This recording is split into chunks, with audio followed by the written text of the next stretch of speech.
எல்லாருக்கும் வணக்கம். Members of the press, Thiru Bhagaraj avargal, thank you so much for your presence, and with your kind permission na English la pesren because my Tamil fluency is very limited. But thank you again for being here, sir. Thank you so much, and to the press. From the time AHA was launched in April 2022, we have been committed to bringing the most entertaining original stories to the viewer, to the Tamil viewer, be it Pettaikali, Rathasachi, Sattur railway station, Maruti Nagar police station, and most recently, Veramari office, which was a real big success story, which led us to do a season 2 as well. As an entertainment platform that is truly local, we have taken the next big initiative today in front of all of you to celebrate the vibrant Tamil community. So this is much bigger than a movie. This is much bigger than what we've just heard.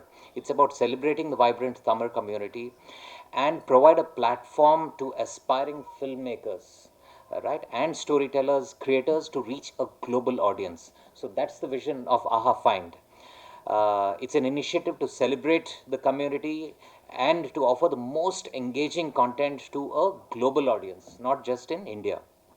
And the first initiative from AHA Find is the movie Bioscope, which Kavita just spoke about. We've partnered with Producer Bazaar. Thank you again so much for being.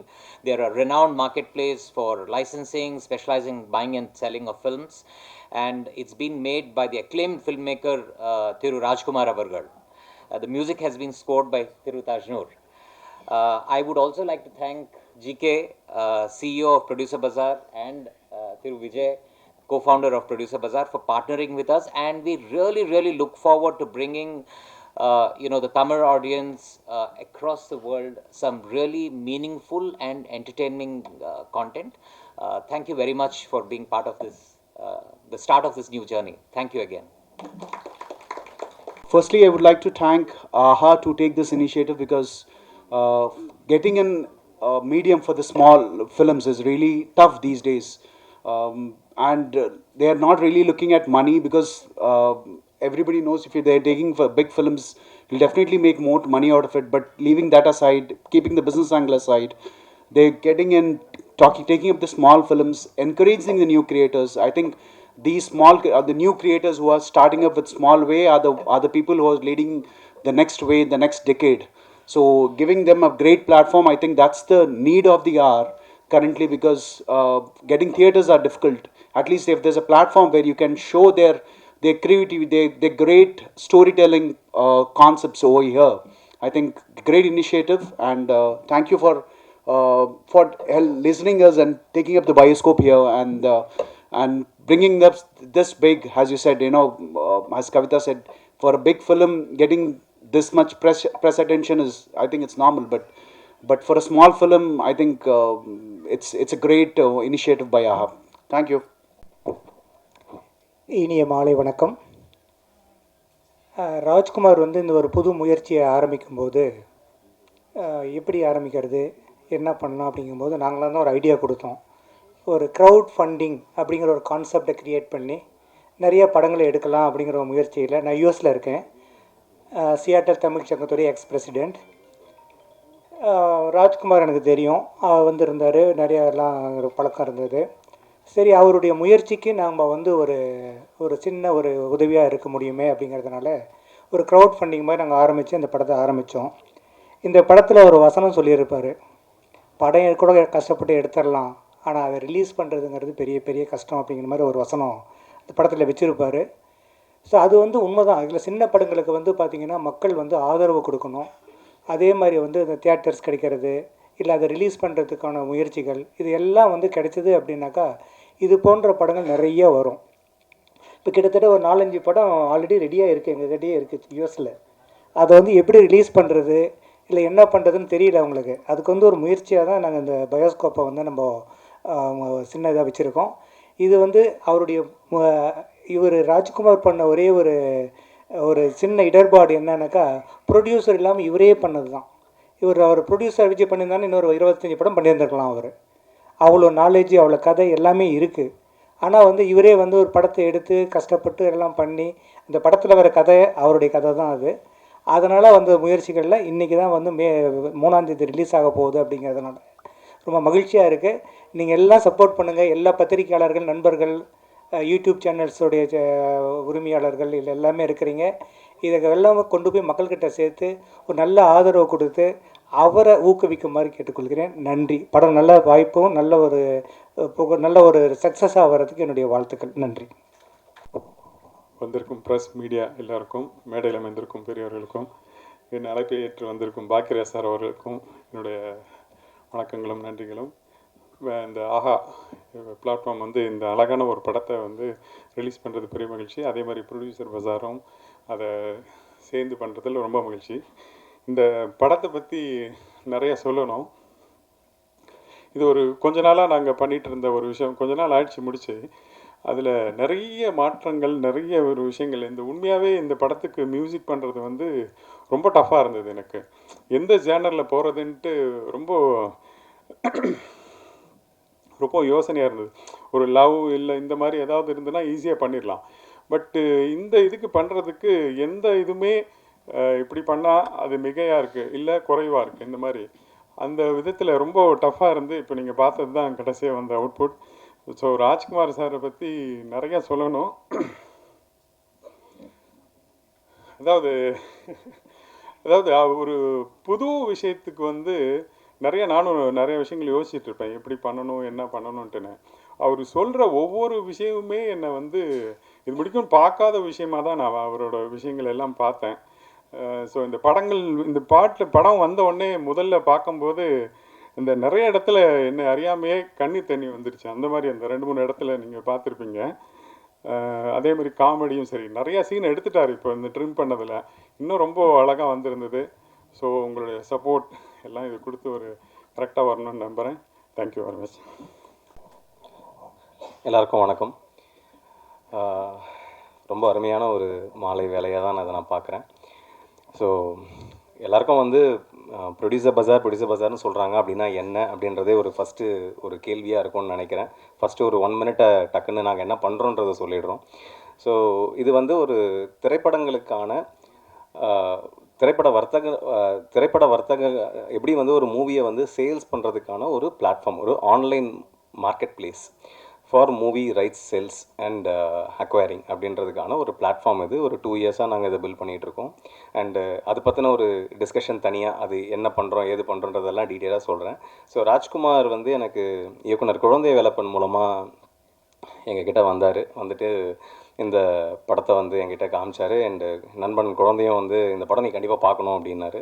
இந்த படம் பார்த்த உடனே disturb பண்ணிச்சு இந்த படம். ஏன்னா வந்து என்னோடய பேக்ரவுண்டும் வந்து நானும் ஒரு படம் பண்ணியிருக்கேன் அண்ட் படம் ப்ரொடியூஸ் பண்ணியிருக்கேன், ஃபெயிலியர்ஸ் பார்த்தாச்சு, சக்ஸஸும் பார்த்துருக்கேன். அப்படின்னும்போது அதோட பெயின் பாயிண்ட் என்னன்னு எனக்கு நல்லா உணர முடிஞ்சது. அது என்னோட ரிலேட் ஆகிட்டேன் நான் பயங்கரமாக அந்த படத்தோட. அண்டு சில காரணங்களால் அப்போ என்னால் அதை தொடர முடியல, ரிலீஸ் பண்ண முடியலன்னு சொல்லிட்டோம். அண்ட் நாங்களும் மற்ற வேலைகளுக்குள்ளெல்லாம் போயிட்டோம். அப்புறம் சுற்றி அந்த ஜேர்னி வந்து எங்ககிட்டே மறுபடியும் வந்துச்சு. சரி, ஓகே, நம்ம இந்த ஜேர்னியை வந்து எப்படின்னா ஒரு இடத்துல இதுக்கான ஒரு விஷயம் நடந்தால் நல்லாயிருக்கும் அப்படின்னு சொல்லி யோசிச்சுட்டு இருந்தோம். இன்ஃபேக்ட் நான் அவர்கிட்ட சொல்லிட்டேன், இல்லை ராஜ்குமார் நீங்கள் வேறு ஆப்பர்ச்சுனிட்டிஸ்லாம் பாருங்கள் அப்படின்னு சொல்லியிருந்தேன். அப்பயும் என்னால் முடிஞ்ச சப்போர்ட்டும் அவருக்கு பண்ணிட்டு தான் இருந்தேன் பேக் எண்டில். பட் ஒரு பாயிண்டில் வந்து என்ன நடந்துச்சுன்னா, சரி ஓகே இந்த படம் வந்து வந்துடுச்சு, நம்ம எதனா ஒரு கனெக்டில் இந்த படத்தை வந்து கண்டிப்பாக வெளியே கொண்டு வரணும் அப்படின்னு யோசிச்சுட்டு இருக்கும்போது நிஜமாக ஒரு மேஜிக்கல் மொமெண்ட்டுன்னு சொல்லுவேன் இந்த வருஷம் எங்களுக்கு 2024. ஸோ கவிதா அவங்கள நான் மீட் பண்ணேன். ஸோ அவங்கள மீட் பண்ண உடனே இதில் என்னென்னா, யாருமே இப்படி ஒரு ரிஸ்க் எடுக்க மாட்டாங்க. ஆனால் சத்தியமாக நான் அந்த ரிஸ்க் எடுத்தேன் அவங்கக்கிட்ட. நீங்கள் ஒரு படம் பார்க்கணும், இந்த படத்தை நீங்கள் வாங்கணும்னு அவசியம் கிடையாது, நீங்கள் இந்த படத்தை வந்து கண்டிப்பாக எடுத்துக்கணும்னு நான் எதிர்பார்க்கல. நீங்கள் இந்த படத்தை பார்த்து நேர்மையாக நீங்கள் திட்டினா கூட நான் வாங்கிக்கிறேன், ஆனால் ஒரு 2 மணி நேரம் எனக்காக நீங்கள் ஒதுக்குங்க அப்படின்னு. சரி பார்க்கலாம் அப்படின்னாங்க ஃபஸ்ட்டு. அதுக்கப்புறம் ஒரு வாரம் ஆச்சு, திரும்ப ஃபாலோ பண்ணேன். அதுக்கப்புறம் சரி நான் வரேன் அப்படின்னாங்க. ஓகேங்க அப்படின்னு சொன்னோம், பேசி முடித்தோம். அதுக்கப்புறம் என்ன படம் அப்படின்னாங்க. இல்லை அது மட்டும் கேட்காதீங்க அப்படின்னு. அப்புறம் அவங்க என்ன பண்ணாங்க, சரி இல்லைங்க நீங்கள் பேசாமல் விமியோ லிங்க் அனுப்பிடுங்களா பார்த்துடலான்னாங்க. அது அவங்க ராஜ்குமார் இருக்கார் பார்த்தீங்கன்னா, நீங்கள் சொத்தை எழுதி கொடுக்க சொன்னால் கூட எழுதி கொடுத்துருவாரு. அந்த விமியோ லிங்க் கேட்டு அவர்கிட்ட வாங்குறதுக்குள்ளே நாங்கள் செத்துருவோம். அது தரமாட்டார். சார் படம் சார் தேட்டரில் வந்து பார்க்கணும் சார், அப்போ தான் சார் அந்த ஃபீல் பயங்கரமாக இருக்கும், ப்ளீஸ் சார் அப்படின்னுவார். அப்புறம் இல்லைங்க நீங்கள் தேட்டரில் வந்து பார்த்தா தான் நல்லாயிருக்கும் அப்படின்னு சொல்லி அவங்கள கன்வின்ஸ் பண்ணி, அதுக்கப்புறம் நாளைக்கு ஷோனா இன்றைக்கி சாயந்தரம் கேட்குறாங்க, என்ன படம்னாச்சும் சொல்லுங்கள், நான் டீமுக்கு சொல்லணும், என்னை ஏன் இப்படி படுத்துறீங்க அப்படின்னாங்க. இல்லை ப்ளீஸ் நம்பி வாங்க, கண்டிப்பாக இந்த படம் வந்து உங்களை சாட்டிஸ்ஃபை பண்ணும், ஒரு 2 hours அப்படின்னு. படம் பேர் கூட சொல்ல மாட்டீங்களா அப்படின்னாங்க. இல்லைங்க அப்படின்னு. அப்புறம் விஜய் வேறு என் கோஃபவுண்ட் பார்ட்னர் வேறு திட்டுறாரு, உனக்கு வேறு வேலையே இல்லையா, ஏன் இந்த மாதிரி ரிஸ்க் எடுக்கிற? ஏன்னா இங்கே இருக்கிற பையர்ஸில் சென்சிபிளான பையர்ஸ் அவங்க தான். நம்ம அடுத்தடுத்து அவங்க கூட நிறைய பிஸ்னஸ்லாம் பண்ணணும், வந்து அவங்களுக்கு பிடிக்காம போயிடுச்சுன்னா நமக்கு ரிலேஷன்ஷிப்பே கட் ஆகிடும், நீ ஏன் அந்த மாதிரி பண்ணுற அப்படின்னு இவர் ஹைதராபாத்லேருந்து என்னை திட்டிகிட்டு இருந்தார். இல்லை நம்ம கண்டிப்பாக இந்த ஒரு சேலஞ்ச், இந்த ஒரு ரிஸ்க் எடுக்கலாம் அப்படின்னு சொல்லிட்டு கூப்பிட்டோம். அவங்களும் வேறு வழி இல்லாமல் வந்துட்டாங்க. வந்தாங்க, வந்து உக்காந்தாங்க, ஷோ படம் போட்டோம். படம் ஆரம்பிச்சது. ஃபஸ்ட்டு 10 நிமிஷம் எனக்கு வேர்த்து ஊற்றுது, இந்த பக்கமும் அந்த பக்கமும். ஏதோ இது ஏன் படம் அப்படின்ற அந்த உணர்வுக்குள்ளே என்னை தள்ளி விட்டார் இந்த ராஜ்குமார். சரிங்களா, இந்த பிரசவ வழியில் இருக்க மாதிரி இந்த ப்ரிவியூ ஷோ போட்டுட்டு வெளியே உட்காந்துருக்க ஒரு ப்ரொடியூசருக்கு இருக்கிற பெயின் தான் இன்றைக்கி எனக்கு இருந்துச்சு இவங்க பக்கத்தில் உட்காந்துக்கிட்டு. அதுக்கப்புறம் ஒரு 10 நிமிஷத்துக்கு அப்புறம் எவ்ரிதிங் ஆஸ் நார்மல். அது வந்து சிரிச்சா போச்சு மாதிரி தான். உள்ளே வந்து அவர் வடிவேல் பாலாஜிலாம் அப்படி நின்று சிரிப்பு காட்டுற மாதிரி அந்த படம் 10 நிமிஷத்துக்கு அப்புறம் அவங்க டீம் மொத்த பேரையும் பிளாஸ்ட் பண்ணி சிரிக்க வச்சிருச்சு. அதுலேயும் ஒருத்தர் இருந்தார், எந்த படத்துக்கும் ரியாக்ஷனே கொடுக்காத மாதிரி ஒருத்தர் இருந்தார். எனக்கு அவரை பார்த்து ஒரு பயம் இருந்தது. அந்த மாதிரி ஒரு டீமை வச்சுருக்கிறீங்க நீங்கள். ஸோ அப்புறம் ஃபைனலாக படம் பார்த்து வெளியே வந்த உடனே அவங்க சொன்ன ஒரே வார்த்தை இதுதான், இந்த படத்தோட ஐடியா பியூட்டிஃபுல்லாக இருக்குது, கண்டிப்பாக நம்ம இந்த ப்ராஜெக்டை வந்து பண்ணலாம் அப்படின்னு சொல்லி ஒரு க்ரீன் லைட் கொடுத்தாங்க. அது வந்து இந்த படத்துக்கு வந்து ஒரு மிகப்பெரிய ஒரு புஷ்ஷாக நான் பார்த்தேன். அண்ட் எனக்கு அதுலேயும் தாண்டி எனக்கு ரொம்ப பிடிச்ச விஷயம் என்னென்னா, அது ஜஸ்ட்டு இந்த படம் மட்டும் அப்படின்னு அவங்க நிறுத்தலை. அவங்க என்ன சொன்னாங்க, ஃபைண்டுன்னு ஒரு கேட்டகரி கொண்டு வரலாம், அந்த கேட்டகரியில் இந்த மாதிரி கான்டென்ட், இந்த மாதிரி புதுசாக இருக்கிற கான்டென்ட்டை வந்து நம்ம கண்டினியூஸாக பண்ணால் எப்படி இருக்கும் அப்படின்ற அவங்களோட தாட் வந்து எனக்கு ரொம்ப பிடிச்சிருந்தது.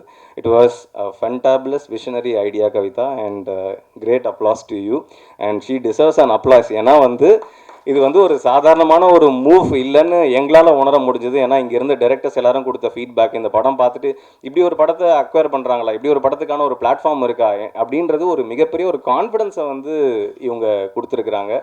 அதுக்கு வந்து ஒரு மிகப்பெரிய நன்றி. And thank you Ravi sir, under your leadership this is possible. I know like it is not possible unless until you foresee things.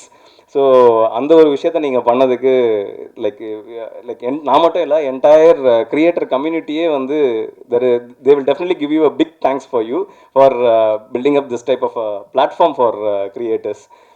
Thanks for that. And இந்த ஜேர்னியில் வந்து எனக்கு இன்னொரு பெரிய பயம் என்னென்னா, ராஜ்குமார் கிட்ட நான் இன்றைக்கி ஸ்டேஜுக்கு வரத்துக்கு முன்னாடி இப்படி இந்த சைடு இப்படி நடந்து வரும்போது எனக்கு தோணுச்சு, எல்லோரும் இந்த படத்தை பார்த்துட்டீங்க இல்லைங்களா, ராஜ்குமார் ஒரு அன்பான வேண்டுகோள், தயவு செஞ்சு பயோஸ்கோப் 2 எடுக்கிறேன்னு சொல்லிடாதீங்க, சரிங்களா. இந்த படத்தை எப்படி ரிலீஸ் பண்ணோன்னு ஒரு கண்டென்ட்டை மட்டும் பண்ணிடாதீங்க. அப்படி ஒரு கண்டென்ட் பண்ணிங்கன்னா அந்த கண்டென்ட்டில் ரவி சாருக்கும் நீங்கள் ஒரு ரோல் கொடுக்குற மாதிரி ஆகிடும், கவிதாவுக்கு ஒரு ரோல் கொடுக்குற மாதிரி ஆகிடும், எனக்கு ஒரு ரோல் கொடுக்கணும், அவருக்கு ஒரு ரோல் கொடுக்கணும். ஸோ நம்ம நிக்கில் முருகன் சாருக்கும் நீங்கள் ஒரு ரோல் கொடுக்குற மாதிரி ஆகிடும். எல்லாரையும் நீங்கள் ஒரு பர்ஃபார்மன்ஸ் பண்ணி இந்த படத்தை நான் எப்படி வியாபாரத்துக்கு எடுத்துகிட்டு வந்தேன்னு ஒரு படத்தை மட்டும் தயவு செஞ்சு பண்ணிடாதீங்க, போதும். தாஜ்னூர் சொன்ன மாதிரி, உங்கள் கோ ப்ரொடியூசர் சொன்ன மாதிரி அடுத்தடுத்து நீங்கள் வேறு வேறு களங்களுக்கு பயணிக்கணுன்றது தான் வந்து என்னோட விருப்பமும் கூட. அந்த அந்த ஒரு பாத்துக்கு நீங்கள் போகணுன்றது தான் என்னோட விருப்பமும் கூட. ஏன்னா இது எப்படி ஆயிடுச்சுன்னா, எங்களோட மார்க்கெட் பிளேஸ் வந்து எங்களோட ஐடியாலஜி வந்து வெரி சிம்பிள். எங்கள் மார்க்கெட் பிளேஸுக்கு ஒரு படம் வரும், அந்த படத்தோட ரைட்ஸை நாங்கள் அன்பண்டில் பண்ணுவோம், பையர் யாருன்னு ஐடென்டிஃபை பண்ணுவோம், சேல்ஸ் பண்ணுவோம், அதோட முடிஞ்சு போச்சு. ஆனால் இவரோட படம் வந்த உடனே என்ன ஆச்சுன்னா, இது கிட்டத்தட்ட எங்கள் படம் மாதிரி கன்வெர்ட் ஆன உடனே எங்கள் டீமில் ஒரு 4 பேர் இருக்காங்க. அதில் ஃபஸ்ட்டு வந்து என்னோடய பார்ட்னர், அவர் ஹைதராபாத்தில் எப்படின்னா they run chain of theatres அங்கே ரன் பண்ணிகிட்டு இருக்காங்க. அவங்களோட விஷன்லாம் பார்த்தீங்கன்னா அல்லு அரவிந்த், மகேஷ் பாபு அந்த மாதிரி தாட்டில் இருந்துட்டு, இந்த படத்தை நான் அவர்கிட்ட அனுப்பி இந்த மாதிரி ஒன்று பண்ணலாமான்னு கேட்டால் என்ன ரியாக்ஷன் வரும்னு யோசிச்சு பாருங்கள் என் நிலமையை. ஃபஸ்ட்டு நான் அவரை சமாளிக்கணும். அவரை சமாளித்ததுக்கப்புறமா அடுத்து என்னோட மிகப்பெரிய பிரச்சனை வந்து என்னோடய சிஎஃப்ஓ பிரபு, சரிங்களா. அவர் என்ன பண்ணுவாருன்னா, எல்லாம் கேட்பார், எல்லாம் கேட்டு எவ்வளோ காசு வரும் அப்படின்னுவார். இதுக்கு எனக்கு என்ன பதில் சொல்கிறதுன்னு எனக்கு தெரியாது. நான் வேற இல்லை பிரபு இது ஒரு புது இனிஷியேட்டிவ் அப்படின்னு அப்படியே டென்ஷனாகி திரும்புவார் இந்த பக்கமாக. திரும்பி இந்த புது இனிஷியேட்டிவ் பண்ணுறதெல்லாம் வச்சுக்காத, ஒழுங்காக இருக்கிற வேலையை செய்கிறதுக்கே எங்கள் ஆள் இல்லை, நீ எதுக்கு இந்த வேலையை செய்கிற அப்படின்னு அடுத்த டென்ஷன் அவரை நான் சமாளிக்கணும்.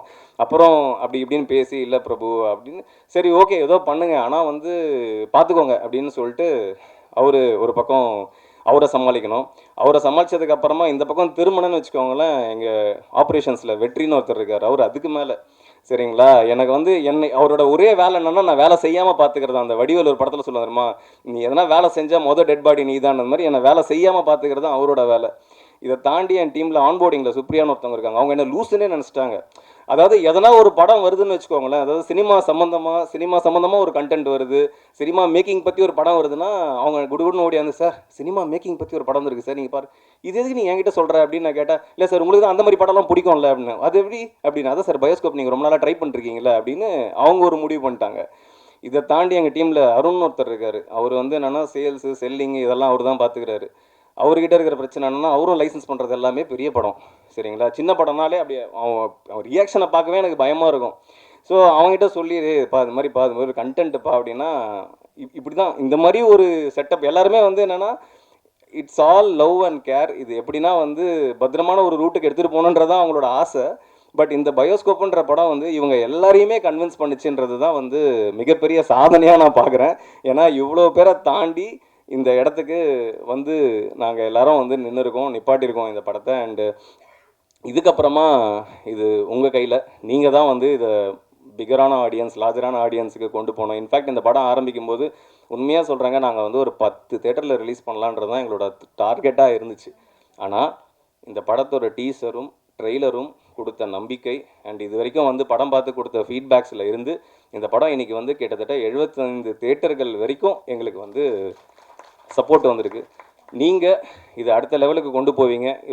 எப்படி வந்து லப்பர் பந்து வந்து சிம்பிளாக வந்து சூப்பரான ஒரு இடத்துக்கு போய் லேண்ட் ஆச்சோ அதே மாதிரி இந்த படம் ஜனவரி 3ஆம் தேதி தியேட்டரில் 75 தியேட்டரை தாண்டி இன்னும் அடிஷ்னலாக இந்த படத்தை கொண்டு போய் சேர்க்க வேண்டிய ஒரு ரெஸ்பான்சிபிலிட்டி எல்லாருக்குமே இருக்குதுன்னு நான் நம்புகிறேன். இந்த ஜேர்னியில் நீங்களும் எங்கள் கூட வரணுன்றது தான் என்னோடய விருப்பமும் ஆசையும். அண்ட் இதெல்லாம் தாண்டி கவிதா சொன்ன மாதிரி இந்த இடத்துல வந்து பாக்யராஜ் சார் வந்திருக்கிறது வந்து எனக்கு ஒரு மிகப்பெரிய ஒரு ஆசீர்வாதமாக நான் பார்க்குறேன், எனக்கு ஒரு பெரிய பிளஸ்ஸிங்காக நான் பார்க்குறேன். ஏன்னா நான் இதுக்கு முன்னாடி குரங்குப்பெடல்னு ஒரு படம் ப்ராஜெக்ட் வந்து ஃபஸ்ட் இனிஷியேட் பண்ணது நான் தான். அதோட டிசைனை வந்து நான் பாக்யராஜ் சார்கிட்ட காமிச்சேன். என்னது இது அப்படின்னாரு. அதான் சார் நம்ம சின்ன வயசில் சைக்கிள் உள்ள கால் விட்டு ஓட்டுவோமே சார், அதுதான் சார் நான் டைட்டிலாக வச்சுருக்கிறேன் அப்படின்னு அந்த டிசைன் இப்படி பார்த்துட்டு அவர் சொன்ன ஃபீட்பேக் வந்து என்னென்னா, டிசைன் நல்லா இருக்குது ஆனால் எங்கே நீ சொன்ன விஷயம் அதில் இல்லையே அப்படின்னாரு. எனக்கு புரியலை முதல்ல, சார் என்ன சொன்னார் அப்படின்ட்டு. அப்புறம் அந்த டிசைனில் வந்து என்ன குரங்கு பெடல் காலை உள்ளே விட்டு சைக்கிளை ஓட்டுவோன்னு சொல்கிற, ஆனால் அதில் வெறும் சைக்கிளை மட்டும் போட்டு வச்சுருக்கிற, கால் எங்கே அப்படின்னாரு. தான் கடைசியில் மண்டையில் இருக்க கொண்டையை வெட்டலைன்ற மாதிரி ஒரு கரெக்ஷன் எங்களுக்கு அது ஃபீல் ஆச்சு.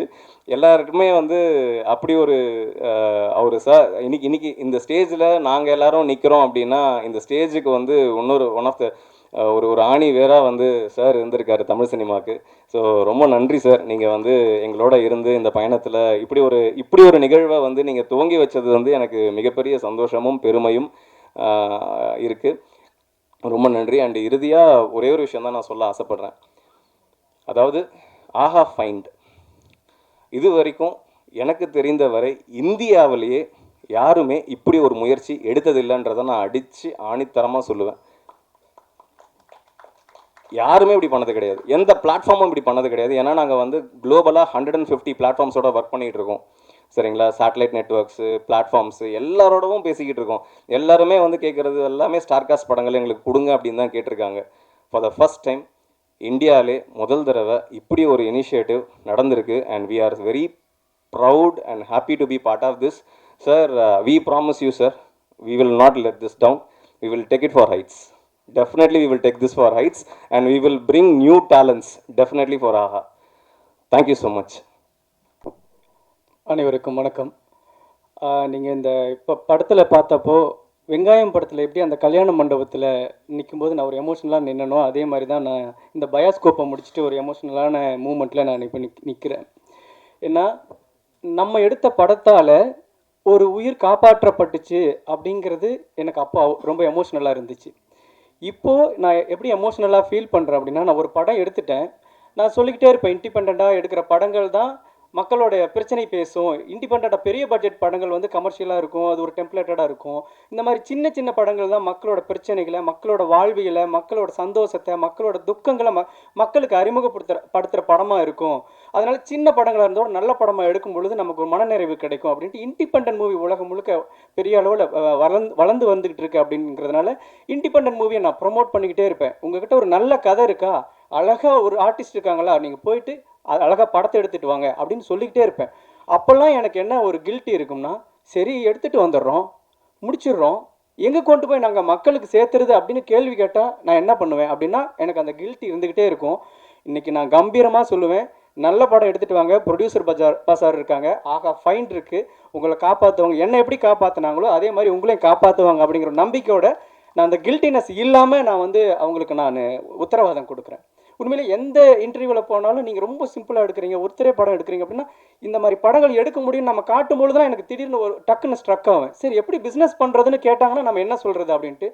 உண்மையிலேயே பயாஸ்கோப்புங்கிற ஒரு படம் உருவாகி அதை ஒரு நிறுவனம் வந்து பார்த்து நாம் என்ன நினச்சிட்டு இருப்போம், ஓ இவங்களுக்கு பிடிக்குமா பிடிக்காதா, இவங்க வாங்குவாங்களா வாங்க மாட்டாங்களா, இப்படி நினச்சிக்கிட்டு இருக்கிற ஒரு இயக்குனருக்கு ஒரு தயாரிப்பாளர் என்ன பண்ண, படம் வந்துச்சுங்க வாங்கிட்டாங்க அப்படின்னு சொன்னால் ஓகே, நமக்கு காசு வருதுன்னு ஒரு தயாரிப்பாளருக்கு ஒரு சந்தோஷம் இருக்கும்.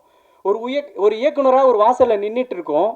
அப்போ வந்து ஏங்க இந்த படம் சூப்பராக இருக்குது, நாங்கள் இந்த படத்தை வாங்கிக்கிறோம் அப்படின்னு சொன்னதோட மட்டும் இல்லாமல், உங்களை மாதிரி நல்ல படங்கள் எடுக்கிற இயக்குனர்களுக்கு, படைப்பாளிகளுக்கு நாங்கள் வாசல் திறந்து விடுறோம். அந்த நல்ல படங்களை தொடர்ந்து நாங்கள் வெளியிடறதுக்கு ஒரு ஃபைண்டுன்னு ஒரு சப் கேட்டகரியை கிரியேட் பண்ணுறோன்னு சொன்னால், ஒரு டைரக்டர் எப்படி நின்றுட்டு இருப்பான்னா, இந்த படத்தில் அந்த கல்யாண மண்டபத்தில் நின்றுட்டு இருந்தேன் பார்த்தீங்களா, அப்படி தான் நின்றுட்டு இருந்தேன் அவங்க சொல்லும்போது. அவ்வளோ எமோஷனலாக இருந்துச்சு. உண்மையிலே என்னை பார்த்துட்டு இருக்கிற என்ன மாதிரி படம் எடுக்கணும்னு நினைக்கிறவங்க எல்லாருக்குமே அவ்வளோ சந்தோஷமாக இருந்திருக்கும். நான் முதல்ல ஏன் ஆகாவுக்கு நான் தேங்க் பண்ணும் அப்படின்னு நினச்சேன் அப்படின்னா, இந்த மேடை அவர்களால் உருவாகினால அவங்களுக்கு நான் நன்றி சொல்லணும் அப்படின்னு நான் ரொம்ப ஆசைப்பட்டேன்.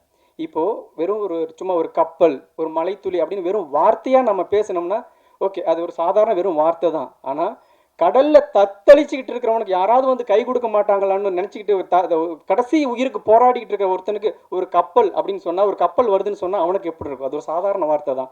அந்த மாதிரி தான் எனக்கு ப்ரொடியூசர் பஜார் வந்தாங்க. நான் ரொம்ப வெங்காயம் படத்துக்கு எப்படி நீங்கள்லாம் பார்த்தீங்களோ இந்த படத்தில் அதே ஸ்ட்ரகிள் தான் இந்த படத்துக்கு எனக்கு தொடர்ந்து இருந்துச்சு. இது எனக்கு மட்டும் இல்லை, தொடர்ந்து கேபிள் சங்கர் சார் மாதிரி ஒரு நல்ல படங்களை ஆதரித்து போராடிக்கிட்டு மக்கள்கிட்ட கொண்டு போய் சேர்த்தணுன்னு போராடிக்கிட்டு இருக்கிற அவங்களுக்கு தெரியும், எல்லா நல்ல படங்களுக்கும் ஏற்படுற ஒரு ஸ்ட்ரகிள் தான். அப்போ யார் இது இந்த மாதிரி நல்ல படங்களை எடுக்கிறவங்களுக்கும் இந்த மாதிரியான ஒரு மீடியாவுக்கும் யார் வந்து ஒரு பிரிட்ஜை ஏற்படுத்துறது அப்படின்னு ஒரு பெரிய கேள்விக்குறியாக இருந்துச்சுங்க. அதை வந்து ப்ரொடியூசர் பசார் ரொம்ப அழகாக செஞ்சு இந்த மேடையை உருவாக்கியிருக்காங்க. அவங்களுக்கும் நான் நன்றிகளை தெரிவிச்சுக்கணும். நான் ரிவேர்ஸில் போகிறேன், ஏன்னா எங்கேருந்து தொடங்குச்சோ அப்படி ஆர்டராக வரதோட நான் ரிவேர்ஸில் போகிறது எனக்கு ரொம்ப பிடிச்சிருந்துச்சு. அப்போது அடுத்தது எனக்கு உண்மையிலே அதியமான் சார் மாதிரி நான் கஷ்டப்பட்டு வெங்காயம் படம் முடிச்சுட்டு நான் ஒரு படம் ஆரம்பிக்கணும் அப்படின்னு தொடங்கும் பொழுது, நீங்கள் வெங்காயம்னு ஒரு நல்ல படம் பண்ணியிருக்கீங்க, அடுத்ததும் நீங்கள் நல்ல படம் தான் பண்ணுவீங்கன்னு Athiyaman sir, Arthanareeswaran, Omram yoga guruji, Senthil sir, Prema madam, நிறைய பேர் நான் பேர் மறந்துடுவேன், அந்த மாதிரி நிறைய எனக்கு நீங்கள் வாங்க, நீங்கள் பண்ணுவீங்க, நல்ல படம் பண்ணுவீங்கன்னு சொல்லிவிட்டு என்னை வந்து என்கரேஜ் பண்ணாங்க. நான் உங்களுக்கு இந்த இடத்துல நான் ரொம்ப நன்றி சொல்லிக்கிறேன். அதை எல்லாத்தையும் தாண்டி மியூசிக் டைரக்டரை பற்றி நாங்கள் சொல்லி ஆகணும். நான் ஒரு இன்டர்வியூவில் சொன்னேன், அதை நீங்கள் இளையராஜா சார்கிட்ட வந்து என்ன மாதிரியான இசை, எப்படி அவர்கிட்ட இசை வெளிப்படுது அப்படின்னா, அவருடைய இசை ஞானம் இசையை வெளிப்படுது. ரகுமான் சார்கிட்ட இசை ஞானமும் ப்ளஸ் டெக்னாலஜியும் சேர்ந்து ஒரு இசையை வெளிப்படுது. ஆனால் தாஜ்னூர் சார்கிட்ட பொறுத்த வரைக்கும் அவருடைய நேர்மையும் அறமும் தான் இசையாக வெளிப்படுது அப்படின்னு நான் நம்புவேன் எப்போவுமே. அவர் மாதிரி ஒரு நேர்மையான உண்மையான ஆள் நான் ரொம்ப நாளாக இந்த சினிமாவில் எவ்வளோ ஸ்ட்ரகிளுக்கு அப்புறம் நான் கடந்து வந்திருக்கேன். என்னைக்கு சந்திச்சும் போது அவர் மேலே ஏற்பட்ட ஒரு அபிப்பிராயம் எப்படி இருந்துச்சோ அப்பவும் அதே இத்தனை வருஷம் கழிச்சும் அப்படியே இருக்குது அப்படிங்கிறதே எனக்கு ஒரு பெரிய ஆச்சரியமாக இருக்குது. அவ்வளோ ஒரு சிறந்த மனிதர் முதல்ல, அதுக்கப்புறம் மிகச்சிறந்த ஒரு இசையமைப்பாளர். ஏன்னா இந்த படங்கள் தான் தொடங்கி வச்சிருக்கு 2025. நீங்கள் வேணால் நான் இந்த 2024 இறுதியில் நான் உங்கள்கிட்ட ஒரு உத்தரவாதம் கொடுக்குறேன். 2025 ஒரு முக்கியமான அவார்டு வழங்கக்கூடிய ஒரு விருது வழங்கக்கூடிய ஒரு நிறுவனம் ஏதாவது தேர்ந்தெடுக்கும் பொழுது முதல் ஒரு 3 இயக்குனர் இசையமைப்பாளர்கள் பட்டியலில் கண்டிப்பாக தாஜ்னூர் சார் இருப்பார். நான் அவரை அடுத்தடுத்து வச்சிருக்கிற படங்களில் நான் வந்து பார்த்துக்கிட்டு இருக்கேன். அதே மாதிரி நம்மளாம் வந்து உண்மையிலேயே சின்ன வயசில் இருக்கும் பொழுது பாக்யராஜ் சாரோட படங்களில் வந்து ஒரு 5-6 சின்ன பசங்கள்லாம் இருப்பாங்க. எப்போவுமே அவரோட படத்தில் அவர் கூட இருப்பாங்க, சின்ன சின்ன பசங்கள் இருப்பாங்க. நாங்கள்லாம் இப்போ உட்காந்துருக்கிறது அந்த சின்ன பசங்க மாதிரி தான். அவர் எங்களுக்கு ஒரு இமயமலை மாதிரி தான் எப்போவுமே. சும்மா அவர் இருக்காரு அப்படின்லாம் இல்லை. நம்ம சின்ன வயசில் அவர் எப்படி பார்த்தோம். இன்றைக்கி ராஜ்குமார்னு ஒருத்தன் படம் பண்ணியிருக்கான். அதை ப்ரொடியூசர் பஜார்னு ஒன்று ரிலீஸ் பண்ணியிருக்காங்க. ஆஹா ஃபைண்டுன்னு ஒரு சூப்பரான ஒரு விஷயம், நல்ல படங்களுக்கு ஒரு ஒரு பிளாட்ஃபார்ம் அமைச்சு கொடுக்குறாங்க. அப்படிங்கும் பொழுது சரி நமக்கு என்ன வேலை, நாம் வந்து எல்லாம் ஜெயிச்சுக்கிட்டு இருக்கிற ஒரு பெரிய இயக்குனர் நம்ம ஏன் அதை பண்ணணும் அப்படின்னு நினச்சிருந்தாருன்னா அவர் வந்திருக்கவே தேவையில்லை. எங்கே ஒரு நல்ல படம், எங்கே ஒரு நல்ல விஷயம் நடந்தாலும் யார் ஒரு ஒரு ஒரு படைப்பாளிக்கு எங்கெல்லாம் காப்பாற்றப்பட்டாலும் அந்த இடத்துல நம்ம போய் கரம் கொடுக்கணும், அந்த இடத்துல நம்ம நிற்கணும், அவன் அந்த இடத்துல அவனோட வளர்ச்சிக்கு நம்ம தட்டி கொடுக்கணும் அப்படின்னு நினைக்கிறாரு. அப்படிங்கும் பொழுது உண்மையிலேயே சார், தமிழ் சினிமாவில் நாங்கள் எங்களை மாதிரி ஒரு நல்ல படம் பண்ணணும்னு நினச்சிட்டு இருக்கிற அத்தனை இயக்குனர் சார்பாகவும் உங்களுக்கு எங்களுடைய நன்றிகளை தெரிவிச்சுக்கிறோம். அப்புறம் என்னோடய டீம் இந்த இடத்துல சொல்லி ஆகணும்.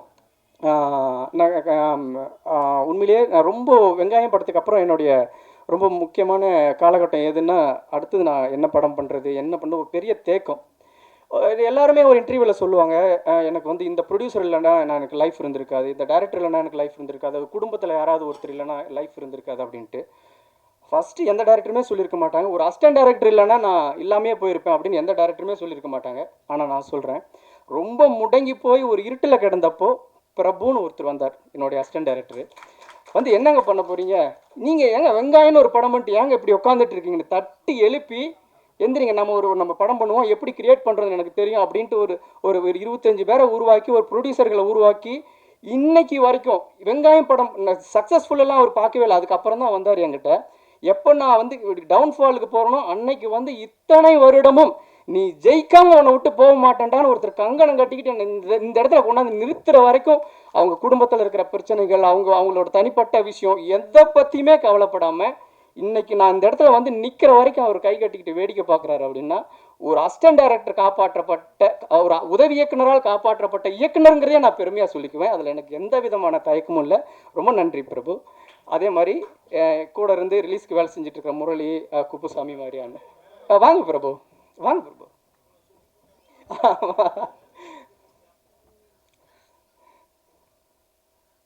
சார், நான் எதுவுமே அவர்கிட்ட என்கிட்ட இருந்து எதுவுமே எதிர்பார்த்தது இல்லை சார்.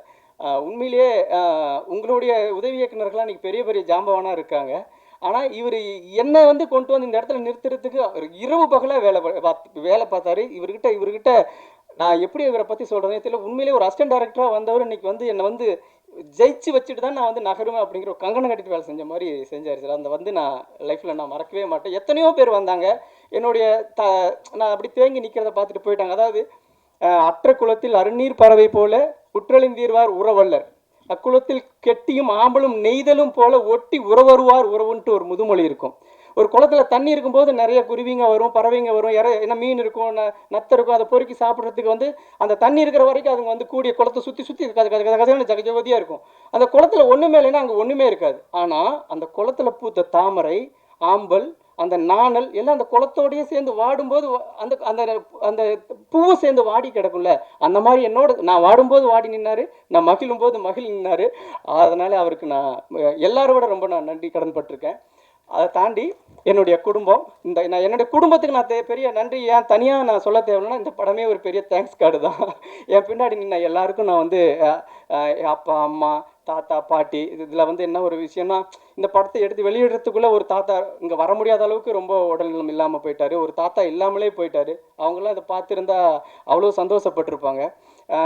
என்னுடைய மனைவி, அவங்க அப்பா அம்மா எந்த இடத்துல 10 ரூபா இருந்தால் அதுக்கான செலவை படுத்துக்குவாங்க, 50 ரூபா இருந்தால் அதுக்கான செலவுகளை வச்சுக்குவாங்க.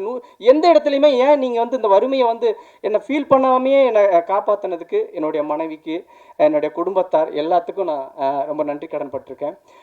தொடர்ந்து நான் என்கிட்ட ஒரு பெரிய பிரச்சனை இருக்குது. கொஞ்சம் முக்கியமானவங்களெல்லாம் ஞாபகப்படுத்தி சொல்லிடுவேன், ரொம்ப முக்கியமானவங்கள மறந்துடுவேன். நான் யாரையாவது மறந்துருந்தேன்னா அவங்க ரொம்ப முக்கியமானவங்கன்னு நீங்கள் நினச்சிக்கோங்க. அதை தாண்டி எனக்கு இப்போவுமே வெங்காயம் படத்துக்கு வரைக்கும் இன்றைக்குமே ஒரு நிகில் சார்கிட்ட எப்படி இருப்பாங்களோ அதே மாதிரி தான் இந்த பத்திரிகையாளர்கள், தொலைக்காட்சி நண்பர்கள் எல்லாருமே என்னோட பர்சனலாக அவ்வளோ அன்பாக இருப்பாங்க. எது நடந்தாலும் விஷ் பண்ணுவாங்க. உண்மையிலே எனக்கு இங்கே இருக்கிறவங்க எல்லாருமே நிகில் சாருக்கு தெரிஞ்ச மாதிரி எனக்குமே எல்லாருமே தெரிஞ்சவங்க, என் மேலே அன்பாக இருக்கக்கூடியவங்க. என்னோட அடுத்தது இவன் ஏதாவது வரமாட்டானா, ஏதாவது பண்ண மாட்டானா, ஒரு நல்ல படம் பண்ண மாட்டானா, அதை நம்ம வந்து ப்ரொமோட் பண்ண மாட்டோமா அப்படிங்கிற மாதிரியான ஒரு எதிர்பார்ப்பில் இருக்கிற மாதிரியான ஒரு நண்பர்கள் தான். நான் அவங்களுக்கும் அந்த இடத்துல நான் நன்றி சொல்லிக்கணும். இது எல்லாத்தையும் தாண்டி ஏன் நான் ஃபைனல் டச்சாக வைக்கணும் அப்படின்ட்டு ஒருத்தர் வந்து நான் வச்சுருக்கேன்னா சார் ரவி சார் அவர்கள். ஏன்னா இங்கே இருக்கிறவங்கள தமிழ்நாட்டு கல்ச்சரை வந்து தெரியும், இந்த படத்தோட விஷயம் தெரியும், ஒரு நல்ல படம் பண்ணுறதுக்கு என்னென்னலாம் ஸ்ட்ரகிள் இருக்குன்னு தெரியும். அதே மாதிரி திரு சார் வந்து நான் அவர் கூட ரொம்ப பர்சனலாக கனெக்ட் ஆகியிருக்கேன். இது எல்லாமே சரிங்க. ஒரு டிசிஷன் எடுக்கக்கூடிய ஒரு இடத்துல ஏங்க இதெல்லாம் கொஞ்சம் யோசிச்சு பண்ணுங்கன்னு சொல்லிட்டா ஒட்டுமொத்த பெரிய ஜேர்னியுமே அங்கே வந்து டிஸ்டர்ப் ஆயிரும். ஓகே, இது வந்து நம்ம கை விட்டுறலாம் அப்படின்ட்டு அவங்க வந்து மிஸ் பண்ணுறதுக்கு வாய்ப்பு இருக்குது. சார், நீங்கள் இருக்கிற உயரத்துக்கு நீங்கள் தமிழ்நாட்டில் இருக்கக்கூடிய லட்சக்கணக்கான அசிஸ்டன்ட் டைரக்டர்ஸ் இருக்காங்க, ஆயிரக்கணக்கான என்ன மாதிரி நல்ல புது டைரக்டர்ஸ் இருக்காங்க. அவங்க எல்லாமே உங்களுக்கு தேங்க் பண்ணுவாங்க சார். இந்த பிளாட்ஃபார்ம் வந்து நம்ம பிளாட்ஃபார்ம்னு கூட சொல்லக்கூடாது, இது ஒரு ஃப்ளைட்டுன்னு தான் சொல்லணும். எங்களை மாதிரியான ஆட்கள் எல்லாம் நீங்கள் உயரத்துக்கு ஹைட்டுக்கு கொண்டு போய் நிறுத்தியிருக்கீங்க. ஃபைனல் டச்சாக உங்களுக்கு நன்றி சொல்லணும்னு தான் நான் அவங்கள இது வரைக்கும் நான் சொல்லாமல் இருந்தேன். இந்த படம் நான் ரொம்ப நாள் கழித்து வந்திருக்கு. அடுத்து என்னுடைய 2 படங்களும் வரப்போகுது. நான் ரொம்ப நாளாக வெயிட் பண்ணிட்டு இருந்தாலும் நல்ல நல்ல படங்களோடு தான் நான் உங்களை வந்து சந்திப்பேன்.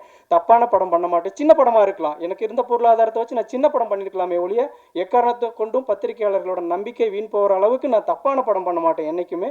அது நான் இன்னும் கொஞ்சம் எனக்கான பெரிய வாய்ப்புகள் கிடைக்கும்போது இன்னும் இதில் ஏதாவது சின்ன சின்ன குறைகள் இருந்தாலும் அதை சரி பண்ணி நான் நிச்சயமாக பெரிய படமாக பண்ணுவேன். உண்மையிலே நான் ரொம்ப சந்தோஷமாக நிற்கிறேன். எனக்கு பின்னால் வரக்கூடிய இயக்குநர்களுக்கு ஒரு பாதை அமைச்சு கொடுக்கக்கூடிய ஆகாவோட ஃபைண்டுங்கிற ஒரு புதிய உதயத்தை இந்த பயாஸ்கோப் உருவாக்கி கொடுத்துருக்கு. அந்த பயாஸ்கோப்பை நான் உருவாக்கினேன் அப்படிங்கிற ஒரு பெருமிதத்தோடு விடைபெறுகிறேன். நன்றி, வணக்கம். மரியாதைக்குரிய பத்திரிகையாளர் நண்பர்கள், ஊடக நண்பர்கள், அவங்க எல்லாத்துக்கும் என்னுடைய பணிவான வணக்கம். அதே மாதிரி இத்தனை பாட்டிமார்கள்லாம் வந்து நடிச்சுட்டு வந்திருக்காங்க. எவ்வளோ நேச்சுரலாக நடிக்க முடியுமோ அவ்வளோ நேச்சுரலாக. எனக்கு சில நேரங்கள் அதில் வந்து ராஜ்குமார் டைலாக் எழுதினாரா இல்லை அவங்களே சொந்தமாக பேசிட்டாங்களா அப்படிங்கிற அளவுக்கு சந்தேகம் வந்தது. அந்த அளவுக்கு ரொம்ப இயல்பாக வந்து பண்ணியிருந்தாங்க. எல்லாத்துக்கும் மேடையில் இருக்கிறவங்க எல்லாத்துக்கும், முன்னால் இருக்கிறவங்க எல்லாத்துக்கும் என்னுடைய பணிவான வணக்கத்தையும் புத்தாண்டு நல்வாழ்த்துக்களையும் முதலே சொல்லிக்கிறேன்.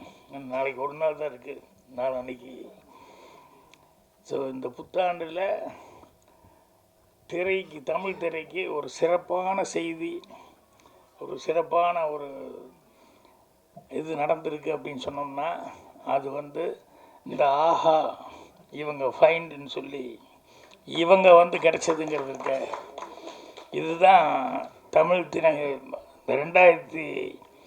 2025க்கு வந்து எல்லாருக்குமே ஒரு ஒரு பிரைட் ஃப்யூச்சர் தெரியுது அப்படிங்கிற லெவலுக்கு இவங்க வந்ததுங்கிறது வந்து சினிமாவை நோக்கி வரக்கூடிய இளைஞர்கள் எல்லாத்துக்குமே மிகப்பெரிய உதவியாக இருக்கும். அதனால் அவங்களுக்கு ஸ்பெஷல் தேங்க்ஸ் வந்து நான் சொல்லிக்கிறேன்.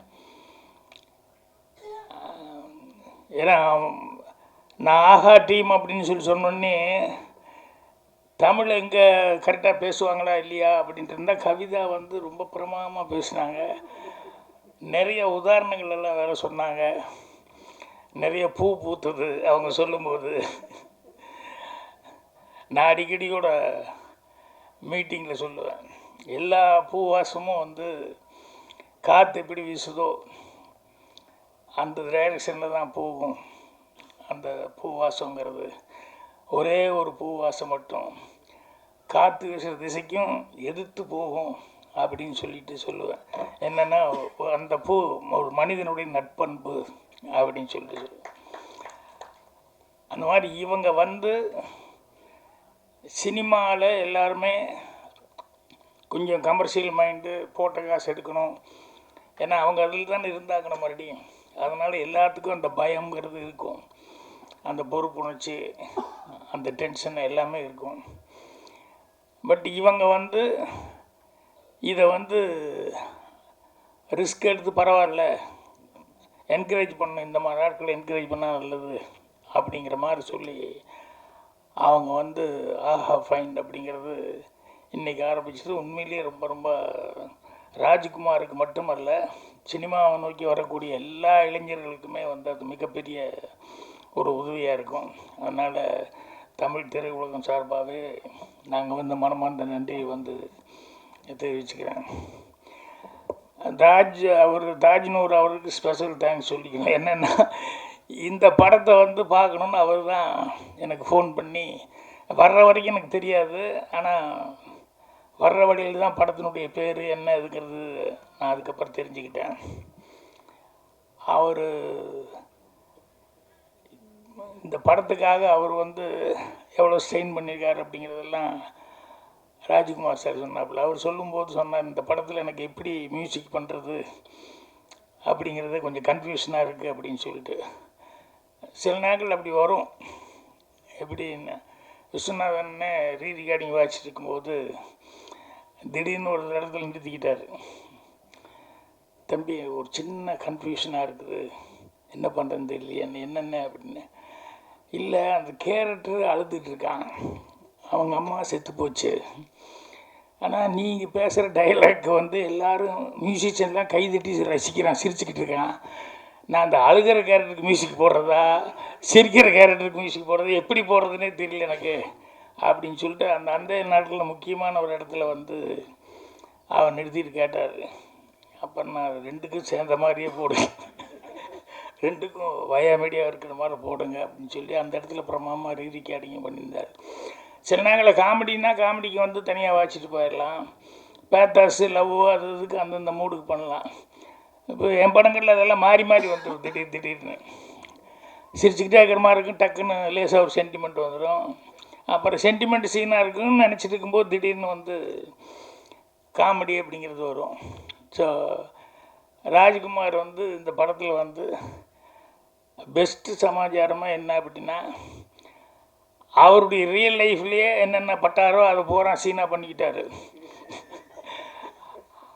அதில் அந்த பாட்டி அவங்களெல்லாம் வந்து நடிக்க வச்சதுங்கிறது இருக்க, அது ஒரு பெரிய விஷயம். அவங்கெல்லாம் வந்து, ஏன்னா எனக்கெல்லாம் வந்து சினிமாக்குள்ளே வரும்போது எங்கள் பாட்டி இதெல்லாம் செப்பத்திக்கினே கூட்ட அப்படிம்பாங்க. என்னென்னா சினிமான்னா அது பிடிக்காது, அதெல்லாம் மனுஷன் செய்கிற வேலையாங்கிற மாதிரியே வந்து சினிமா மேலே இருக்கிற ஆர்வம் வந்து பார்க்குறதுக்கு ஓகே வழியே அதுக்கு ஒருத்தர் போகிறான்னு சொன்னோம்னா ஒத்துக்கவே மாட்டாங்க. எங்கள் அண்ணன் எல்லாருமே பெல்ட் எடுத்துக்குவாங்க. நான் இது எல்லாத்தையும் தாண்டிக்கிட்டு எனக்கு இதுதான் வேணும் அப்படின்னு சொல்லிட்டு நான் வந்ததுக்கப்புறம் அப்புறம் எங்கள் பாட்டியிலேருந்து எல்லாருமே சமரசம் ஆகிட்டாங்க. எங்கள் அண்ணன் என்ன எல்லாருமே சமரசம் ஆகிட்டாங்க. அதுக்கப்புறம் படம் எடுக்கும்போதெல்லாம் அவங்க வந்து பார்த்துட்டு ரொம்ப ஒவ்வொருத்தரும் ஒவ்வொரு மாதிரி கமெண்ட் கொடுப்பாங்க. சின்ன வீடு பாட்டுக்கிட்டு எங்கள் பாட்டி என்னை திட்டிடுச்சு, ஏற படம் அப்படின்னா. நல்லதான் பாட்டி எடுத்துருக்கேன், நல்லது என்ன நல்லது தான், உங்கள் அம்மா எல்லாம் குண்டு இல்லையா, பொண்டாட்டி கொஞ்சம் குண்டுங்கிறக்கா எங்கே வேணால் ஊர் மாறி போயிடுறா அப்படின்னா. படத்தில் நான் நடிச்சிருக்கிறேன் அப்படிங்கிறது தான் அவங்களுக்கு தாக்கம். நான் தான் கதை எழுதுனேன், நான் தான் டைரக்ஷன் பண்ணிக்கிறேன் அப்படின்னு சொல்லி அது அவங்களுக்கு இதே கிடையாது. நீ நடிகனாக வந்து கரெக்டாக இல்லை, ஒய்ஃப் இருக்கும்போது நீ எப்படி அது கொஞ்சம் குண்டுங்கிறதுக்காக எப்படி நீ இப்படியெல்லாம் பண்ணலாம் இப்படின்னா அவங்களுக்கு புரிய வைக்க முடியல என்னால். அதோடு நிறுத்திருந்தா பரவாயில்ல, அடுத்த தடவை எடுக்கிறதுக்கு முன்னால் முதல்ல என்கிட்ட கதையை சொல்லு அப்படின்னு எங்கள் பாட்டி. அந்த மாதிரி ராஜ்குமார் கதையை சொல்கிறதுக்காக நிறைய இடத்துக்கு போவார் இல்லையா. நான் வந்து முதல் கண்டிஷனே சினிமா எடுக்கும்போது டைரக்ஷன் பண்ணும்போது என் ப்ரொடியூசர்கிட்ட முதல் கண்டிஷனே, நான் யாருக்கிட்டையும் போய் கதை சொல்ல மாட்டேன், அதுக்கு சம்மதம்னா என்னை டைரக்டரை ஃபிக்ஸ் பண்ணுங்கள், இல்லை ஃபைனான்சியர் வர்றாரு, டிஸ்ட்ரிபியூட்டர் வர்றாரு, இவங்க வர்றாங்க அவங்க வர்றாங்கன்னு சொன்னோம்னா அவங்ககிட்டலாம் கதை சொன்னேன். என் மேலே நம்பிக்கை இருந்தால் என்னை டைரக்டராக போட்டு எடுங்க, ஆனால் நான் யாருக்கிட்டையும் வந்து கதை சொல்ல மாட்டேன். படம் வந்து கடைசியில் பார்க்க சொல்லுவேன், படம் வந்து நம்பிக்கையாக அவங்களுக்கு பார்க்குற அளவுக்கு இருக்கும் அப்படின்னு சொல்லிட்டு அது வந்து ராஜ்குமார்லாம் அப்படி சொல்லியிருக்கிறதுக்கான வாய்ப்பு இல்லை, தேடிக்கிட்டு தான் போயிட்டு இருந்தேன். எனக்கு அந்த வாய்ப்பு என்னென்னா, எங்கள் டைரக்டனுடைய படம் 3 படமும் கண்டினியூஸாக சக்ஸஸ் ஆனதுனால எனக்கெல்லாம் வந்து அந்த நம்பிக்கைங்கிறது வந்துருச்சு. நம்பிக்கை வந்தாலும் கூட அதுக்கு வந்து ஆட்கள், இப்போ அவர் சொல்லிகிட்டு இருந்தார் இல்லையா, இப்போ அதிகமான என்கிட்ட பேசும்போது சொல்லிகிட்டு இருந்தார், அவர் சியாட்டில் என்னை மீட் பண்ணது, ஃபோட்டோ எல்லாம் காமிச்சு நான் தமிழ் சங்கத்துக்கு போனதெல்லாம் சொல்லிக்கிட்டு இருந்தார். அவர் வந்து எவ்வளோ தூரம் வந்து இவருக்கு ஹெல்ப் பண்ணணும் அப்படிங்கிறதுக்காக வந்து அவர் ஆட்களை எல்லாம் பிடிச்சி இண்டிவிஜுவலாக வந்து ப்ரொடியூசர்களை எல்லாம் அவர் கரெக்ட் பண்ணிக்காரு அப்படிங்கிறது பெரிய சமாச்சாரம். அப்புறம் பஜார் நம்ம திருநாவுக்கரசு அவர்கள் இந்த படத்தை அவங்ககிட்ட எப்படியாவது காமிச்சு அவங்கள வர வைக்கணும் அப்படிங்கிறத வந்து அது எவ்வளோ சிரமப்பட்டு அவங்கள வந்து இந்த படம் பாருங்கள் அப்படின்னு சொல்லி. ஸோ அது உண்மையிலேயே சினிமாவில் இருக்கிறவங்க நான் சொன்ன மாதிரி வந்து கமர்ஷியல் மைண்டாக தான் பார்ப்பாங்க. என்னென்னா போட்ட காசு வருதா, அதுக்கு உத்தரவாதம் இருக்கா அப்படிங்கிறது தான் எல்லாருமே பார்ப்பாங்க. நல்ல படம் எடுத்தால் கூட சில நேரங்களில் வந்து கையை கடிச்சிச்சுன்னா என்ன பண்ணுறது அப்படிங்கிறதுனால இது ஜனங்கிட்ட போகுமா போகாதா அப்படிங்கிற ஒரு குழப்பம் இருக்கும். ஜனங்கிட்ட போகிறது அப்படிங்கிறது போனால் தானே தெரியும் அது நல்லா இருக்கா இல்லையாங்கிறது, போகாமையே எப்படி தெரியும்.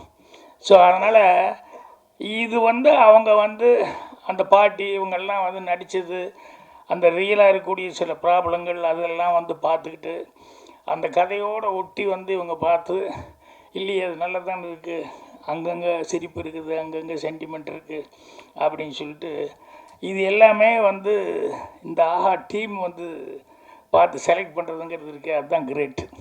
அதனால தான் வந்து இந்த ஆஹா ஃபைண்டுங்கிறதுல ஃபஸ்ட்டு படமாக வந்து ஒரு நல்ல படம் பயோஸ்கோப்புங்கிற ஒரு படத்தை வந்து ஃபஸ்ட்டு படமாக செய்கிறாங்க. அந்த ஃபஸ்ட்டு படமாக செய்கிறது அளவுக்கு படமும் வந்து ராஜ்குமார் வந்து நல்லா சிரமப்பட்டு அந்த ரியல் லைஃப்பில் இருக்கிற கேரக்டர்ஸே எல்லாத்தையும் பிடிச்சி போட்டு பண்ணனா. ஏன் சோகதைகள் அந்த பாட்டில் பார்த்தா முன்னால் எல்லாம் அழுதுட்டுருக்கிற பாட்டியெல்லாம் இருக்காங்களே, எல்லாமே ஒரிஜினலாக அந்த ஊருக்காரங்க.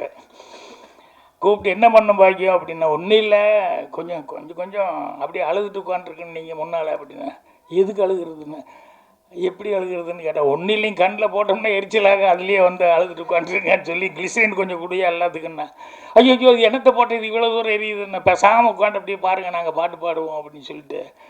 ஸோ அந்த அந்த மாப்பிள்ளைக்கு தோழனா வந்தவனை வந்து கூப்பிடுறது, ஏப்பா ஒரு நல்ல பையனாக கூப்பிட்டு வர்றது இல்லையா, மாப்பிள்ளை இப்படியா கூப்பிட்டு வருவாளேன்னு சொல்லி சொல்லுவாங்களே, அதெல்லாம் வந்து ரியல் கேரக்டர். இப்போ நான் கோபிகா தான் மறுபடியும் ஷூட்டிங்கு போகும்போது அடுத்த ஜென்ரேஷன் இவங்கெல்லாம் வந்திருப்பாங்க இல்லையா, அவங்களுக்கு அந்த குழந்தைகள்லாம் பார்த்ததில்லை. சினிமாவில் வந்து இப்போ அங்கே வில்லேஜுகளில் சில நேரங்களில் ஃபோட்டோ கூட எடுத்து வச்சுருக்க மாட்டாங்க. இப்போ இந்த படம் வந்து பார்க்கும்போது அந்த பாட்டு போட்டோம்னா இதே இதுதாண்டா அவங்க அப்பத்தவங்க அவங்க இவங்கன்னு சொல்லி எல்லாம் காமிக்கிறது இருக்க, அதில் அவ்வளோ ஒரு சந்தோஷமாக அவங்க வந்து காமிச்சிக்கிட்டு இருப்பாங்க. அந்த மாதிரி விளக்கு வச்ச நேரத்தில் பாட்டில் என் அசிஸ்டண்ட்டு பவானி அவங்க தாத்தா பாட்டி அந்த ஓப்பனிங் சீனுக்கு அந்த விளக்கு வச்ச நேரத்தில் பாட்டு கொடுக்குறதுக்கு முன்னால் அந்த சோறு விட்டுறதுக்கு அந்த ஒரிஜினல் தாத்தா பாட்டி இது பண்ணால் முதல்ல பாட்டியெல்லாம் ஓகேன்றுச்சு. தாத்தா வந்து அடா பரிசலில் இங்கே உள்ளே வந்து அவ்வளோ தூரமெல்லாம் நான் வரமாட்டேன், நான் போ அப்படின்னு சொல்லி நீ போயிட்டு வா அப்படின்ட்டுச்சு. அப்புறம் பாட்டியை கூப்பிட்டா, அவர் இல்லாமல் நான் மட்டும் வந்து யாருக்கோ சோறு விட்டுறதுக்கு நான் எங்கே வர்றேன் அப்படின்ட்டு, அதெல்லாம் வரமாட்டேன் அப்படின்னு சொல்லிட்டு அப்புறம் 2 பேர்த்தையுமே ஒரிஜினல் பேரையே வந்து கஷ்டப்பட்டு எடுத்துகிட்டு போய் கடைசியில் ஷார்ட் எடுத்தோம். ஸோ அந்த மாதிரி ரியல் கேரக்டர்ஸு சினிமாவில் பார்க்கும்போது கல்லாப்பட்டி சிங்காரமெல்லாம் அவர் ஏன் அவ்வளோ தூரம் இருந்ததுன்னா, எனக்கு தத்ரூபமாக அந்த மாதிரி கேரக்டர்ஸ் எல்லாம் இருக்காங்க. சூர்யா சித்திரங்களில் அதே மாதிரி அந்த டெய்லர் கேரக்டர்லாம் பார்த்தோம்னா ஒரிஜினலாகவே அந்த மாதிரி பேசிகிட்டு இருக்கிற கேரக்டர்ஸ் இருக்காங்க. ஸோ இதெல்லாம் சினிமாவில் வைக்கும்போது கண்டிப்பாக ரசிப்பாங்க அப்படின்னு சொல்லிட்டு ஒரு நம்பிக்கையோடு நம்பிக்கிறேன். ஆனால் என்னென்னா டேஸ்ட் வந்து ஒவ்வொருத்தருக்கும் ஒவ்வொரு மாதிரி இருக்கும். சில பேர்த்துக்கு சில கதையை சொல்லும்போது இது என்ன சார் இது இப்படி இருக்குது அப்படி இருக்குது அப்படிமா, படமாக வந்து பார்த்தா தான் அதுக்கப்புறம் சரி அப்படின்னு சொல்லுவாங்க. ஸோ அதனால தான் நிறைய பேர் போய் கதை சொல்ல போகும்போது மாட்டிட்டு முழிக்கிறதுக்கு காரணமே என்னென்னா, அவங்க வந்து டேஸ்ட் ஒன்றா இருக்கும், இவங்க கதை சொல்ல போகிறவன் ரொம்ப நம்பிக்கையோடு இருப்பான், இது கண்டிப்பாக ஜனங்கிட்ட போய் சேரும் அப்படின்னு நம்பிக்கையாக இருப்பான். அது சிங்க் ஆகிறது சில நேரங்களில் ஈஸியாக இருக்கும், சில நேரங்களில் கஷ்டமாகவும் போயிடும். அதனால் ராஜ்குமாரை பொறுத்த வரைக்கும் இந்த அதிகமான மாதிரி ஆட்கள், திருநாவுக்கரசு மாதிரி இவங்கெல்லாம் வந்து இருந்ததுனால இந்த ஆஹா டீம் கிடச்சிதுங்கிறது வந்து ஒரு மிகப்பெரிய ஒரு இது வந்து இவங்களுக்கு மட்டும் கிடைச்சதா இல்லை, நான் சொன்ன மாதிரி தமிழ் இண்டஸ்ட்ரிக்கே வந்து சின்ன படம் எடுக்கிறவங்க எல்லாத்துக்குமே இது வந்து மிகப்பெரிய ஒரு உதவியாக இருக்குது. ஸோ அதுக்கு வந்து ஸ்பெஷல் தேங்க்ஸ் சொல்லிக்கிறேன். ராஜ்குமார் படத்தை பற்றி நான் பெருசாக ஒன்றும் சொல்லணுங்கிறது இல்லை. ஏன்னா படமே வந்து ரியலிஸ்டிக்காக இருக்குது. எல்லாரும் அங்கங்கே சிரிச்சுக்கிட்டு இருக்காங்க. பாட்டி கீட்டி எல்லாமே அவங்கவுங்க நடிக்கும்போது ஜனங்க ப்ரெஸ் ரியாக்ஷனே அந்த அளவுக்கு இருந்தது. ஸோ அதனால் நீங்கள் ஒரு இடம் மட்டும் நான் கொஞ்சம் ஃபீல் பண்ணிக்கிட்டேன். என்னென்னா இந்த ஜோசியத்தை பற்றி சொன்னீங்க இல்லையா, அது எல்லாருமே அப்படி தப்பான ஆட்கள் இல்லை. அதை வந்து நீங்கள் அந்த அந்த ப்ரொஃபஷனே அப்படின்னு சொல்லி எங்கேயா ஒரு இடத்துல பாயிண்ட் பண்ணியிருக்கலாம். ஏன்னா எல்லாத்துலேயும் நல்லது கெட்டதுங்கிறது இருக்குது. இப்போ இதெல்லாம் சாமி மாற கடைசி வரைக்கும் சர்ச்சைக்குரிய பிரச்சனை தான். ஜோசியங்கிறது சர்ச்சைக்குரிய பிரச்சனை தான். ஆனால் எனக்கு தெரிஞ்சு ஜோசியத்தில் வந்து அந்த கணக்கு மேத்ஸ் அப்படிங்கிறத வச்சுக்கிட்டு சில பேர் சொல்லுவாங்க. அந்த மேத்ஸ்ன்னு சொன்னது இவங்க எப்படி சொன்னாங்க அப்படின்னு சொன்னோம்னா எனக்கு ரொம்ப ஆச்சரியமாக இருக்கும். நான் இப்போ 4 நாளைக்கு முன்னால் கூட சொல்லிகிட்டு இருந்தேன். முரளி வீட்டில் வந்து என்னோடய அசிஸ்டண்ட் தான் தமிழ் சிற்பி. அவர் வந்து கட்டமெல்லாம் பார்த்து அதெல்லாம் சொல்லுவார்.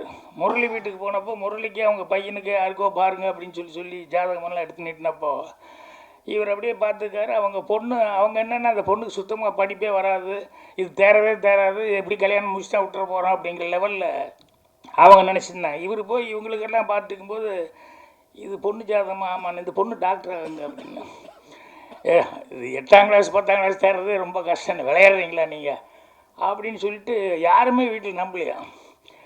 அவர் வந்து டாக்டர் ஆகுன்னு சொன்னார். உண்மையிலே அந்த பொண்ணு டாக்டர் ஆகிடுச்சு. அதுக்கப்புறம் என்னன்னா எப்படி சிற்பி இப்படி சொல்கிறீங்க அப்படின்னா, சரி இது ஒரு கணக்கு தான் சார், அதனால் வந்து சில விஷயங்கள் வந்து கரெக்டாக ஒர்க் அவுட் ஆகுது. நான் ஒரு 2000-3000 ஜாதகம் பார்த்துக்கிட்டு அதுக்கப்புறம் சொன்னேன். ஆனால் எல்லாரும் அந்த மாதிரி கெட்டிக்காரத்தனமாக இருப்பாங்கன்னு சொல்ல முடியாது. இதை வச்சு பொழப்பு நடத்திட்டு இருக்கவங்க நிறைய பேர் இருக்காங்க. நீங்கள் சொல்லும்போது அந்த மாதிரி ஆட்களை மட்டும்தான் நம்ம மென்ஷன் பண்ண மாதிரி இருக்கணும். ஏன்னா அதில் வேறு மாதிரி இருக்கிறவங்கெல்லாம் இருக்காங்க இல்லையா. ஸோ ஆனாலும் படத்தில் வந்து அந்த மெசேஜுங்கிறது வந்து கடைசியில் அந்த குழந்தைகள்லாம் பேசுகிற மெசேஜ் இருக்க, அது வந்து ரொம்ப கன்வின்சிங்கான மெசேஜாக இருந்தது. தப்பு பண்ணுறவங்க எல்லாருமே இதனால் எத்தனை பேர்த்துக்கு ஒரு இது அப்படின்னு சொல்லிட்டு அதே மாதிரி அந்த இடமும் அவங்க சொல்லும்போது எவ்வளோ கஷ்டப்பட்டிருந்தாலும் அந்த பொண்ணு வந்து கல்யாண பொண்ணு வந்து அவருக்கு நான் நன்றி சொல்லணும் அப்படின்னு சொல்லிட்டு மைக்கில் சொல்லும்போது உங்கள் ரியாக்ஷன் அதெல்லாம் உண்மையிலேயே ரொம்ப டச்சிங்கான விஷயங்கள். ஸோ இந்த படம் கண்டிப்பாக ஜனங்கக்கிட்ட கண்டிப்பாக அதை, ஏன்னா அவங்க வர வைக்கிறது தான் கஷ்டம், வந்துட்டாங்கன்னா ஆரம்பத்துலேருந்து கடைசி வரைக்கும் அவங்க சிரிச்சுக்கிட்டு ஜாலியாக என்ஜாய் பண்ணி படம் பார்ப்பாங்க. அதுக்கு உத்தரவாதமாக நிறைய சீன்ஸ் அந்த மாதிரி சீன்ஸ் இருக்குது. ஸோ ஆஹாவுக்கு மீண்டும் ஒரு முறை அவங்க ஃபைண்டுன்னு ஒன்று ஆரம்பித்ததுக்கு அவங்களுக்கு என்னுடைய மனமார்ந்த நன்றி தெரிவித்தேன்.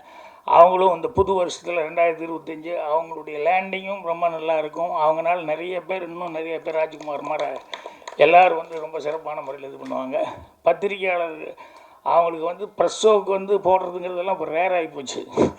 எங்கேயா தேட்டரில் பார்த்துக்கோங்கிறேன்னு சொல்கிறாங்களே ஒழிய முதல் நாளே படம் போடலாம் அப்படிங்கிறதெல்லாம் வந்து இப்போ ரொம்ப ரேர் ஆகிப்போச்சு. ஏன்னா அந்தளவுக்கு படங்கள் எடுக்கிறவங்களுக்கும் ஒரு பயம் இருக்குது, ஏதாவது தப்பாகி போகுமா அதாகி போகுமான்ட்டு. ப்ரெஸ்ஸு வந்து கண்டிப்பாக எல்லாத்துக்குமே நல்ல படங்கள் இருந்ததுன்னா சின்ன படமாக இருந்தால் கூட அவங்க தான் வளர்த்தி விட்றது, அவங்க வந்து எழுதுறது தான் வருது. இப்போ கேபிள் சங்கர்கிட்ட வந்து நீ கேட்டாங்க, என்னங்க இது ரிலீஸ் 3ஆம் தேதிங்கிறீங்க, என்னங்க இதுன்னு. இல்லை அது கொடுக்குறதெல்லாம் கொடுத்துட்டு தான் சார் இருக்கேன், நான் ஃபீட் பண்ணுறதெல்லாம் பண்ணிக்கிட்டு தான் இருக்கேன்னு நிறைய பேர் அது பார்த்துக்கிட்டு இது பண்ணிட்டுருக்காங்க அப்படின்னா. ஏன்னா சில படங்களுக்கு அது ரொம்ப தேவை, கொஞ்சம் ஆடியன்ஸை ரெடி பண்ணி தயார் பண்ணிட்டு அதுக்கப்புறமா ரிலீஸ் பண்ணது தான் நல்லாயிருக்கும். அதனால் தேட்டருக்கு வர வைக்கிறதுக்கு அதுக்குண்டான வேலைகள் இன்னும் 2-3 நாள் இருக்குது. அதனால் கரெக்டாக இன்னும் ஏதாவது ஒன்று பண்ணி பண்ணணும். என்ன நிக்கில் ஏதாவது பண்ணிகிட்ருக்க, நீ ஏதாவது ஒன்று பண்ணிக்கிட்டு தான் இருப்ப. நிக்கில் மாதிரி சுறுசுறுப்பான ஆட்கள்லாம் பக்கபலமாக இருந்துக்கிட்டு இருக்காங்க. எனக்கு இங்கே வர்ற வரைக்கும் நிக்கில் வர்றது எனக்கு நிக்கில் தான் பிஆர்ஓ இது தெரியாது எனக்கு. அவர் தாஜ்னூர் கூப்பிட்டாருன்னு சொல்லிட்டு அதுக்கு மட்டும் நான் வந்துட்டேன்.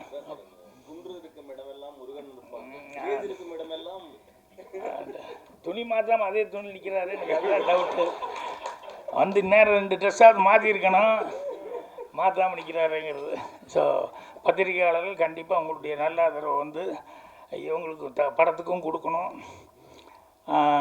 இந்த பயோஸ்கோப் படத்துக்கும் கொடுக்கணும். அதே மாதிரி வந்து தமிழுக்காக வந்து இவ்வளோ தூரம் ஒரு சர்வீஸ் மென்டாலிட்டியோட ஆஹா ஃபைன்னு சொல்லி இதை ஆரம்பிக்கிறாங்க, அவங்களுக்கு உங்களுடைய ஆதரவு கொடுக்கணும்னு சொல்லி கேட்டுக்கிறேன். நன்றி, வணக்கம். This is officially the launch of AHA Find.